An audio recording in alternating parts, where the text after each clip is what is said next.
अंबाजी भगवान शिव से विलग होकर अपने शरीर को भस्म किया। हिमालय के यहां जाकर के पार्वती जी के रूप में प्रकट हुए। हिमालय पुत्री पार्वती बाल्यावस्था से ही निरंतर ध्यानस्थ रहना शिव अनुराग में।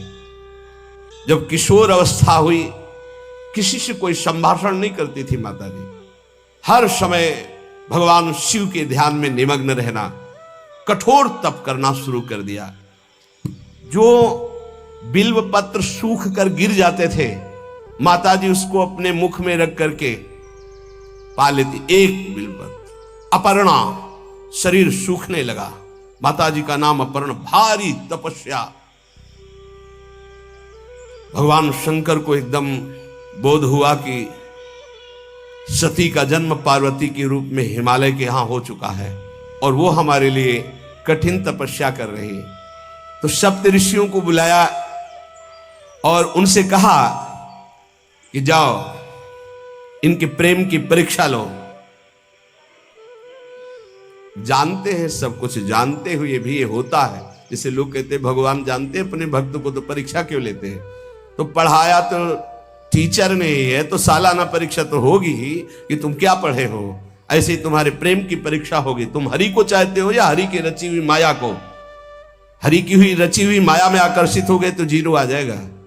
और हरि की तरफ देखते रहे, माया से बच गए तो नंबर आ जाएंगे। 100 के 100 आते हैं यहाँ, 98-96 नहीं आते। 2 ही चैप्टर हैं। हरि पसंद कर रहे हो या हरि की माया? हर भक्त के सामने आता है तो प्रायः लड्डू ही खाने को मिलता है। बचता वही है जो मामे वे प्रपद्यन्ते माया में ताम तरंती थे, केवल हरि।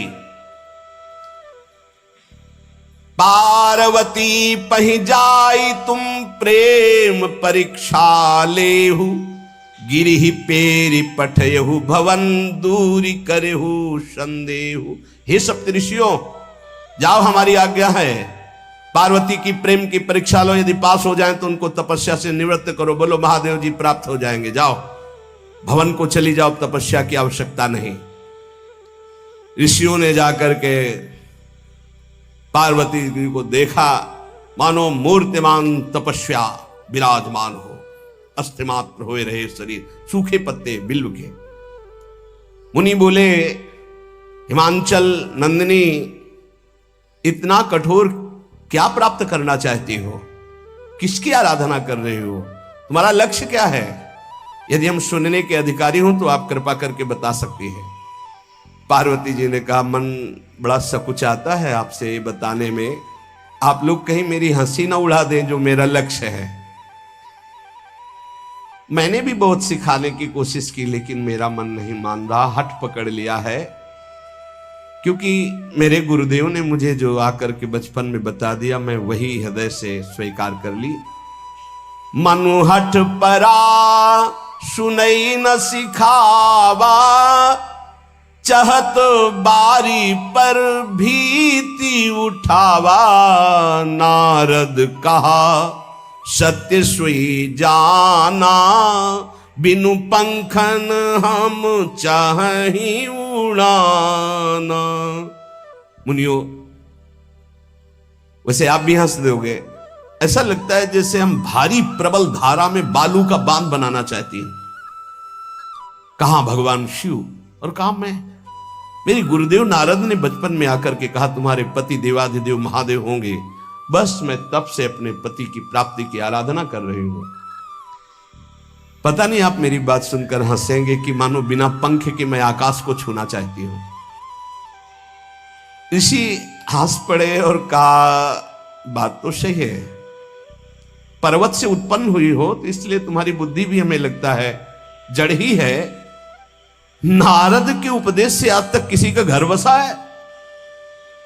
नारद के उपदेश से किसी का घर बसा है? अरे जिस का उपदेश किया उसको बैरागी बना दिया, गृहस्थी तो बनाया नहीं।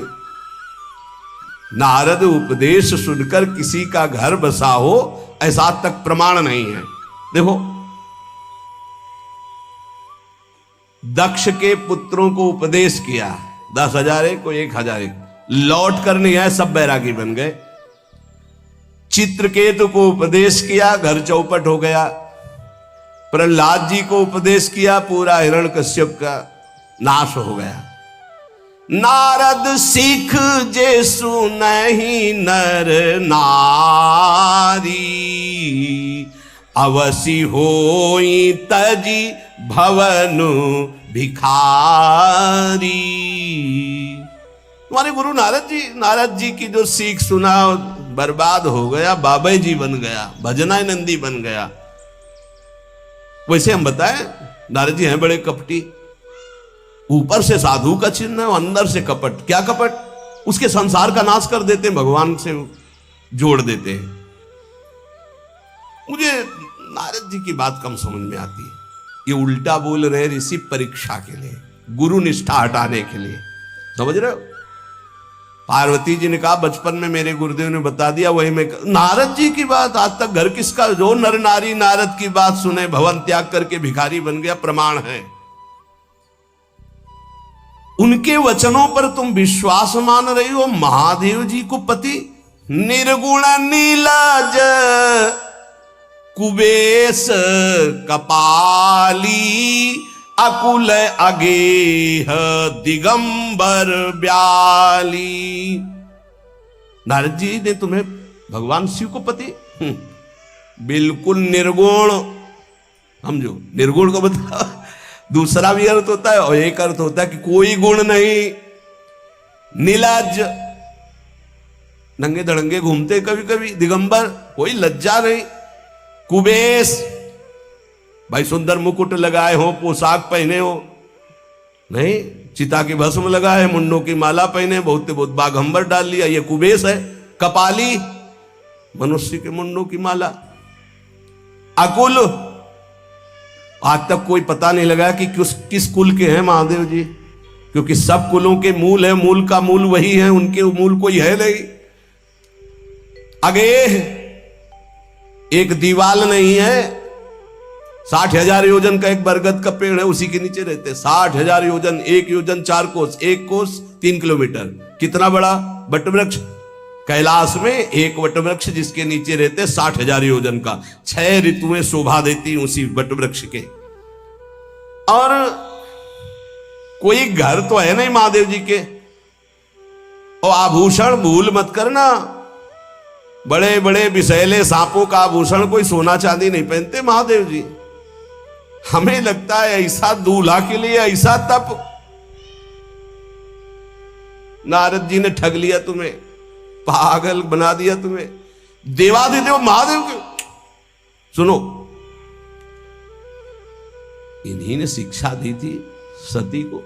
ऐसे बौरे पति मिले, आग में जाके शरीर भस्म करना पड़ा। इसलिए हम तुम्हें बता रहे हैं कि बहुत सुंदर दूल्हा हम देख के आए हैं। हम जान गए थे कि तुम तपस्या कर रही हो। हरि का नाम सुना है? बैकुंठ में रहते हैं, बहुत सुंदर हरि है। यदि उनका आप वर्ण कर ले तो सुखी हो जाएंगे।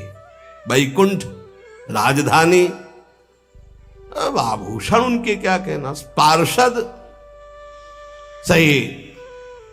ऐसे शिव जो चिता की राख लगाते हैं, सांपों की माला पहनते हैं, मुंडों की माला, सांप का जनेऊ, बाघंबर, हमें तो पसंद नहीं आए। और हमारी बात मान लो, ऐसे के पास स्त्रियां टिक नहीं सकती जिनके घर नहीं, आभूषण नहीं, धन नहीं, कोई भोग सामग्री नहीं हो, उदासीन, उनको किसी से मतलब नहीं। तो सुनो, हमारा विचार स्वीकार कर लो। अति सुंदर सुचि सुखद सुशीला, गावहि वेद जासु जस लीला, असबरु तुम्हि मिलावब आनी। बहुत सुंदर त्रिभुवनपति, बड़े सुशील गुणवान, जिनका यश वेद गाते गाते अघाते नहीं है, कोई दोष नहीं, सद्गुणों के समुद्र, लक्ष्मीपति, वैकुंठाधिपति। तुम्हें कुछ नहीं करना, हां बोलो, वो आएंगे, गरुड़ पे बैठाल के ले जाएंगे। तपस्या करने की जरूरत नहीं, एक बात तुम्हें बता दूं सप्तऋषियों, जिसे अपने गुरुदेव के वचनों पर विश्वास नहीं, गुरुदेव का भरोसा नहीं, उसे कभी कोई सुख और सिद्धि कदा प्राप्त ही नहीं हो सकती। महादेव अवगुण भवन विष्णु सकल गुण धाम, जय कर मनुरम जाहि सन ते ही सन काम। आपने बताया कि महादेव में कोई गुण नहीं है और विष्णु समस्त सद्गुणों के धाम है, मैं मानती हूं, लेकिन मेरा मन महादेव जी से रम गया है। अब तो केवल महादेव जी, ये इष्ट निष्ठा होनी चाहिए। अब तो हमारा जन्म आराध्य देव के लिए, अब कौन गुण दोष का चिंतन करे। जन्म कोटि लग रगर हमारी, बरऊ शंभुनता रहूं कुमारी। करोड़ जन्म लूंगी, अगर इस जन्म में महादेव जी ने मिले तो करोड़ जन्म लूंगी, हर जन्म तप करूंगी, पर हमारे प्रीतम होंगे महादेव, पति होंगे महादेव। तजऊ न नारद कर उपदेशु, आपु कहीं सत बार महेशु। हजार बार आकर के, सैकड़ों बार आकर महादेव जी भी कहें कि अपने गुरुदेव के वचन छोड़ दो, तो मैं अपने गुरुदेव के वचनों का त्याग करने वाली नहीं।